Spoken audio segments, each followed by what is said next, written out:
जसप्रीत और सोडी दोनों पति पत्नी होते हैं। नाम से तो पता चल ही गया होगा कि दोनों ही पंजाबी होते हैं। जसप्रीत सुबह सुबह अपने पति को खाना पैक करके देती है। ओ जी, आज मैंने आपके लिए छोले भटूरे बनाए हैं, रायता भी है। अरे सोनियो, छोले भटूरे सुनकर मुझसे रहा नहीं जा रहा है। एक काम करो, अभी एक प्लेट खाने को दे दो। अरे तुसी तो कह रहे थे कि लेट हो रहा है, ऑफिस जाना है, आज नाश्ता नहीं करोगे? अब क्या हुआ? अरे सोनियो, छोले भटूरे बने हैं, ऑफिस में वो मजा नहीं आएगा ना खाने में। तो लंच ना दूं? अरे लंच भी लेकर जाऊंगा, ऑफिस में तो भूख लगी जाती है, और नाश्ता भी करूंगा ही। छोले भटूरे को ऐसे ही अकेले नहीं छोड़ सकता ना।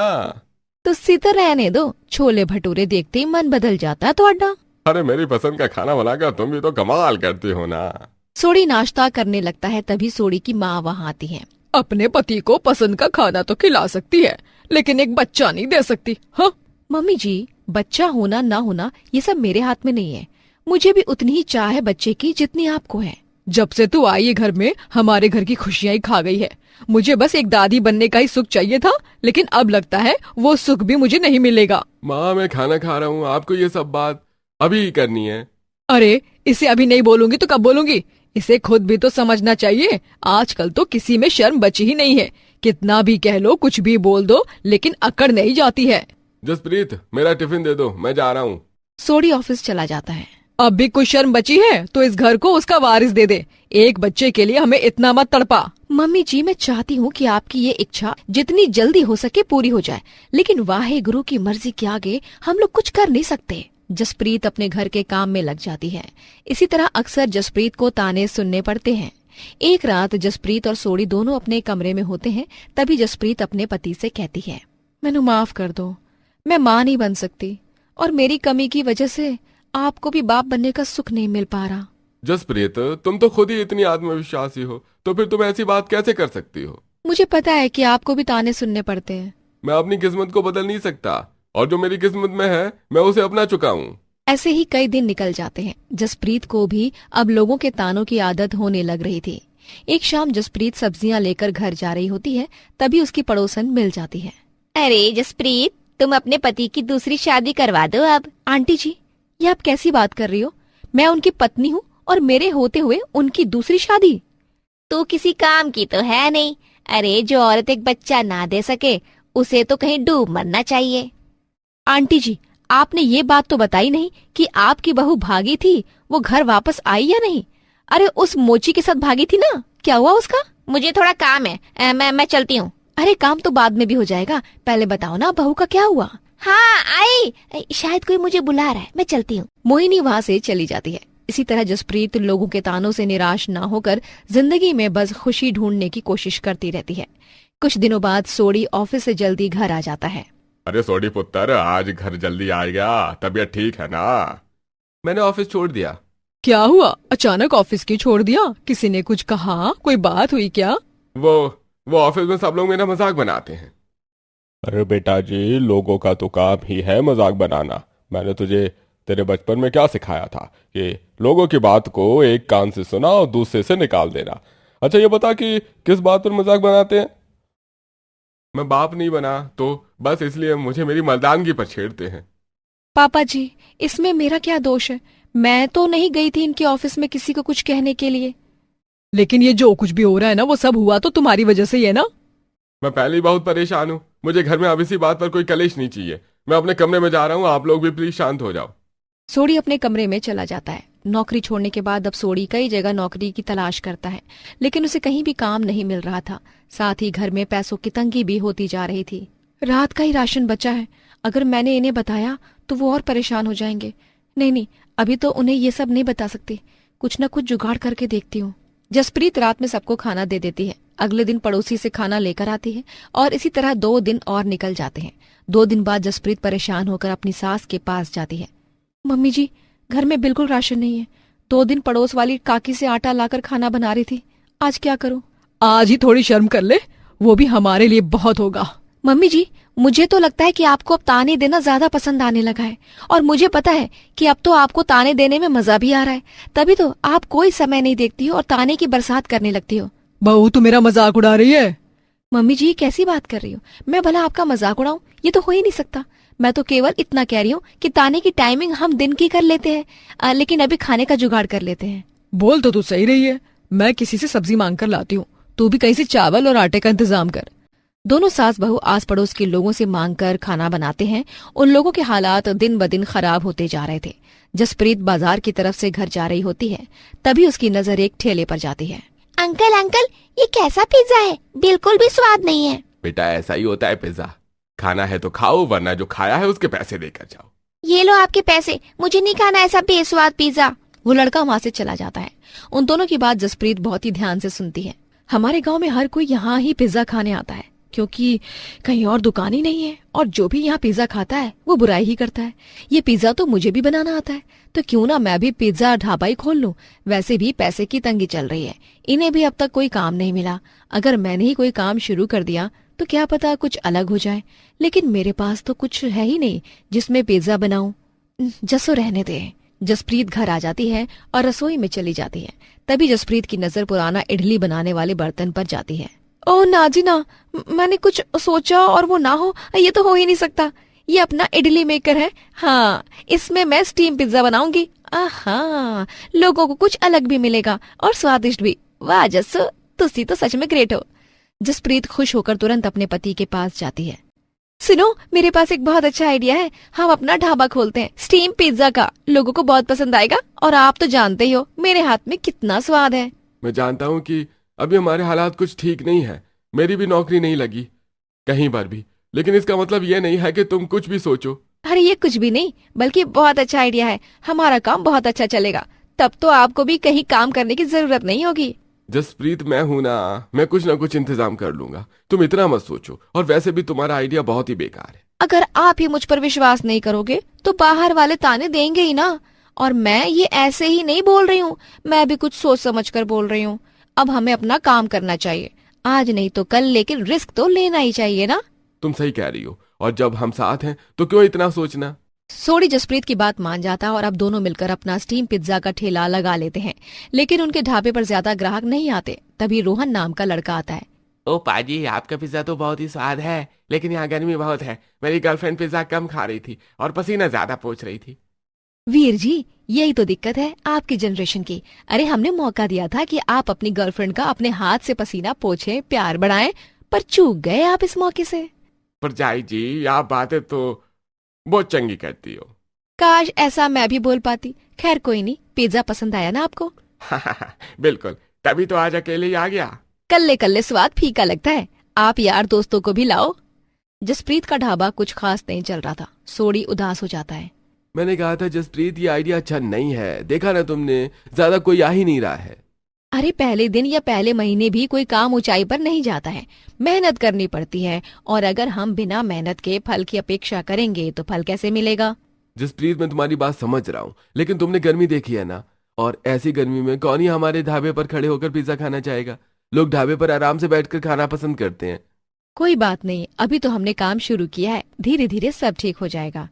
जसप्रीत की बात सुनकर सोडी कुछ नहीं बोलता और दोनों अपने काम में लग जाते हैं। उन दोनों के ठेले पर ज्यादा लोग नहीं आते।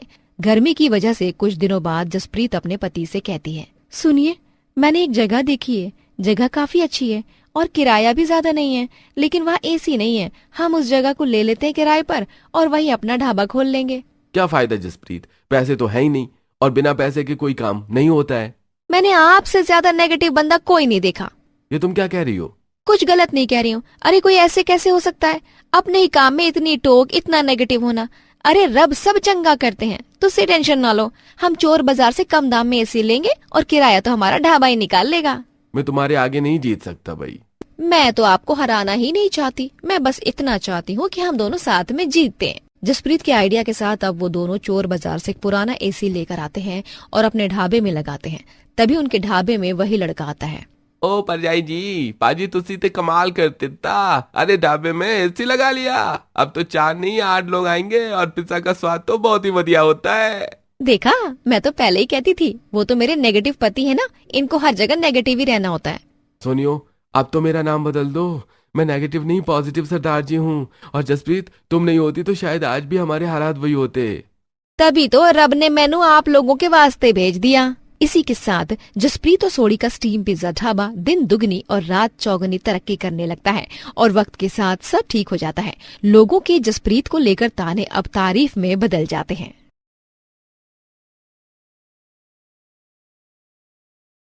ललित और संजय दोनों भाई जिनके आगे पीछे कोई नहीं होता है, वो ही एक दूसरे का सहारा होते हैं। दोनों भाई एक मिल में काम करते हैं।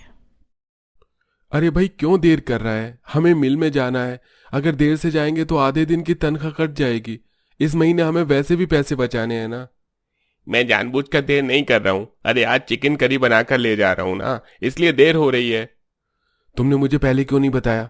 रुको मैं भी तुम्हारी मदद करता हूँ। हम दोनों साथ मिलकर बनाएंगे तो और जल्दी बनेगी।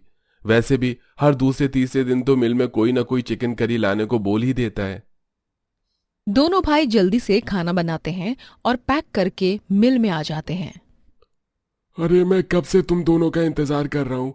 आज इतनी देर कैसे हो गई? तुम्हारी वजह से ही देर हुई है। ये जो तुमने फरमाइश कर दी थी ना, चिकन करी लेकर आना, अब तुमने बोला था तो लानी पड़ती, इसलिए बनाने में समय लग गया। भाई कुछ भी कह लो, लेकिन तुम दोनों भाइयों के हाथ में जो जादू है ना, वो कहीं नहीं मिलता। इतने दिनों से मन हो रहा था कि चिकन करी खाऊं, लेकिन अब अपनी पत्नी के मायके गया था, वहां तुम दोनों की हाथ की चिकन करी कहाँ मिलती। इसलिए जैसे ही अपने गांव आया तुरंत अपनी फरमाइश बता दी। कोई बात नहीं मोहन भाई, आप सब लोग थी तो हमारा परिवार हो, आपके लिए तो हम इतना कर ही सकते हैं। लेकिन अब हम अपने काम पर लग जाएंगे, क्योंकि ऐसे बात करते हुए मालिक ने देख लिया तो काम से ही निकाल देंगे। सब अपने अपने काम में लग जाते हैं। ऐसे ही काम में दिन निकल रहे थे। कुछ दिनों बाद अचानक से मिल में आग लग जाती है। अरे आग लग गई, भागो, अरे भागो सब लोग। सब लोग मिलकर आग बुझाने की कोशिश करते हैं, लेकिन आग इतनी फैल चुकी थी कि उस आग की लपेट में कई लोग आकर अपनी जान गंवा देते हैं। मुझे बहुत अफसोस है, इस मिल में आग लगने की वजह से कितने लोगों ने अपनी जान गंवा दी। मैं उन सब के परिवार की जितनी मदद कर सकता हूं जरूर करूंगा, और जो लोग बच गए हैं मुझे उनके लिए बेहद खुशी है। पर अब ये मिल कभी वापस नहीं शुरू हो सकती। मालिक हमारा क्या होगा? अरे हम तो इसी मिल में काम करते हैं, हम कहाँ जाएंगे? हाँ मालिक, मिल को दोबारा खड़े होने में समय लगेगा और हम आपका साथ भी देंगे, लेकिन आप ऐसे मत कहिए। मुझे पता है कि तुम लोग भी दुखी हो, पर जो नुकसान हुआ है मैं उसकी भरपाई नहीं कर पाऊंगा, इसलिए आप सब लोग कहीं दूसरी जगह काम देख लीजिए। बचे हुए लोग अब बेरोजगार हो जाते हैं। ललित और संजय अब यहाँ वहाँ काम की तलाश में लग जाते हैं। आज तो मैं दूसरे गांव में भी काम की तलाश के लिए गया था, लेकिन कहीं भी काम ही नहीं मिल रहा है। एक झटके ने ही हमारी पूरी दुनिया हिला दी। मुझे तो समझ ही नहीं आ रहा कि अब आगे क्या होगा। शहर चलें क्या, हम काम की तलाश में? क्या पता शहर में कोई तो काम मिल जाएगा। दोनों बात कर रहे होते हैं, तभी उनके घर गांव का सरपंच महेंद्र आता है। अरे सरपंच जी, आप यहाँ हमारे घर? हाँ, दरअसल कुछ दिनों में मेरी बेटी की शादी है और हमारे गांव में तो सबको तुम दोनों के हाथ की चिकन करी ही पसंद है, इसलिए मैंने सोचा कि अपनी बेटी की शादी में तुम दोनों को ही चिकन करी बनाने का ऑर्डर दे दूं। क्या, चिकन करी बनाने का ऑर्डर? अरे हाँ भाई, और ये रहा तुम दोनों का एडवांस। देखो मेरी बेटी की शादी है, चिकन करी बहुत स्वाद होनी चाहिए, कोई कमी नहीं होनी चाहिए। अच्छा ठीक है, मैं चलता हूँ, मुझे बहुत काम भी है। सरपंच वहां से चला जाता है। दोनों भाई काफी खुश हो जाते हैं। अरे चलो, कुछ दिन के लिए तो हमारे पास काम है। अगर सब सही रहा और कुछ दिनों में कहीं काम भी मिल गया, तब तो हमें शहर जाने की भी जरूरत नहीं होगी। हाँ तुम सही कह रहे हो। पैसे तो दे ही दिए हैं सरपंच जी ने, सामान ले आते हैं चिकन करी का। दोनों भाई अब पूरी तैयारी में लग जाते हैं और सरपंच की बेटी की शादी में दोनों भाई चिकन करी बनाते हैं। अरे चिकन करी कितनी स्वाद थी, और नहीं बची क्या? अरे भाई, मैंने तो तुम दोनों को ऑर्डर देकर ही गलती कर दी। क्या हुआ सरपंच जी, हमसे कोई गलती हो गई क्या? हमें माफ कर दीजिए। अरे माफी क्यों मांग रहे हो तुम दोनों? भाई तुम दोनों की चिकन करी लोगों को इतनी पसंद आ रही है कि लोग मुझे बधाई कम और तुम्हारी बनाई चिकन करी की ज्यादा तारीफ कर रहे हैं। अरे आपने तो हमें डरा ही दिया। मैं तो कहती हूँ कि तुम दोनों भाई मिलकर अपना ढाबा ही खोल लो भाई। इतना बढ़िया चिकन करी बनाई है, खाकर तो आहा मजा ही आ गया। हाँ बहन जी, आप बिल्कुल सही कह रही हो। और ये रहे तुम्हारे पैसे। तुम दोनों का काम बहुत अच्छा था, सब बाराती खुश होकर गए हैं। इसलिए ज्यादा पैसे दे रहा हूँ। अरे भाई साहब, इन्हें कहिए ना कि ये ढाबा खोल लें। अब वापस ऐसी चिकन करी खाने को कहाँ मिलेगी? हैं? ढाबा खोल लेंगे तो हमारे लिए भी अच्छा ही होगा ना। देखो, तुम दोनों अगर मेरी इज्जत करते हो तो ये सुझाव मान लो। कोई जरूरत लगेगी तो मैं हूं ना तुम्हारे साथ। आपका बहुत सुझाव हमें अच्छा लगा। हम अपना ढाबा अब जरूर खोलेंगे। दोनों भाई मिलकर अब अपना ढाबा खोलते हैं। चिकन करी इतनी अच्छी होती है कि लोग खुद ही उनके ढाबे पर आने लगते हैं। लोग हमारे ढाबे पर आ रहे हैं, हमारा काम भी अच्छा चल रहा है। धीरे धीरे सब ठीक हो जाएगा। हाँ, हमने कुछ पैसे भी जमा कर लिए हैं। दोनों भाई काफी खुश होते हैं, लेकिन रात के समय काफी बारिश होने लगती है और बारिश कब बाढ़ में बदल जाती है किसी को पता नहीं चलता। दोनों भाई जैसे तैसे एक पहाड़ी इलाके में आते हैं।